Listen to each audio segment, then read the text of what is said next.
Good morning, good afternoon, or good evening, wherever you are in the world. I'm Anna Hasper, and this is David Percy. And we are Associate Consultant for ELT Consultants. We would like to talk to you about Strand 3, Global Skills. Global skills? Global skills? I mean, what do you actually mean by global skills, Anna? Are we talking about life skills or the 4 Cs?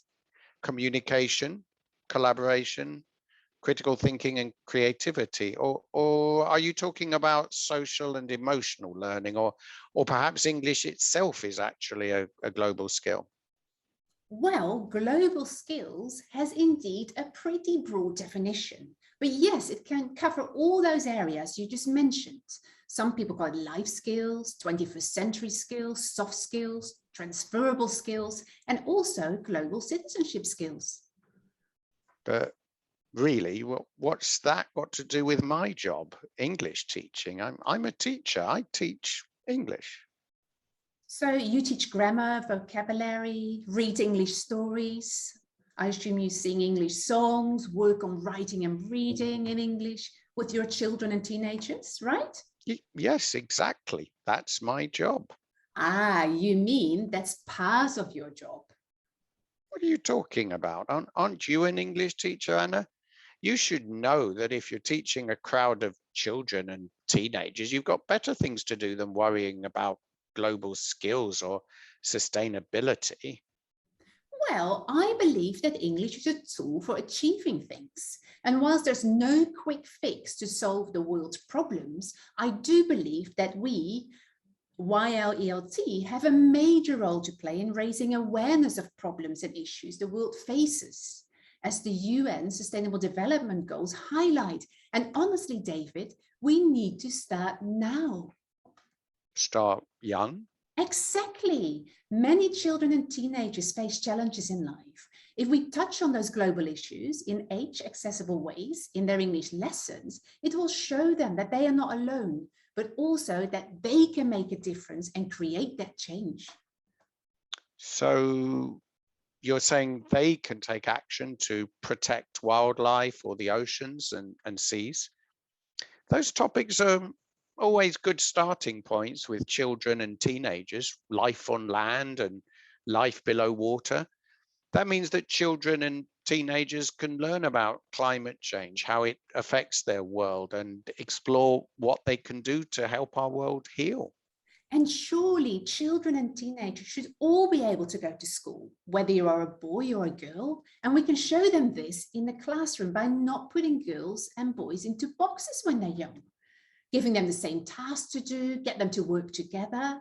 And our choices of text and photos can make a huge difference. Having male nurses, female pilots, and showing them how in all walks of life, talent and ambition should be what matters.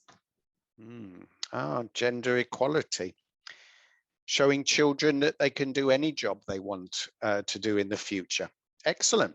We can include interesting reading and listening texts which explore the different topics and inform our students about, for example, good health and responsible shopping.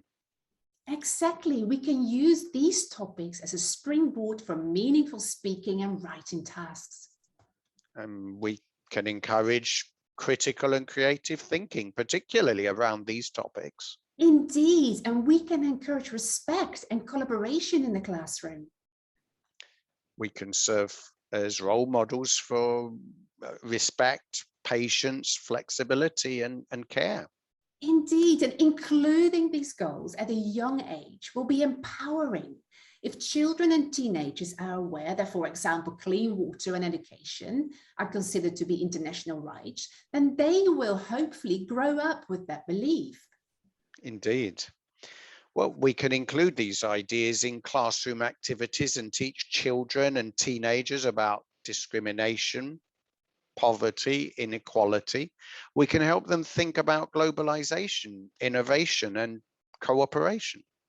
Actually, incorporating global skills and topics from a young age helps us to fulfill our professional remit as educators. And even more important, that thinking and caring and sharing can bring healing to our world. Oh, and don't forget, We also need to teach them English.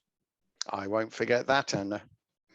The ELT profession needs to stop thinking that it is someone else's job to teach global skills. These have a future use. It's not just about classroom teaching and learning.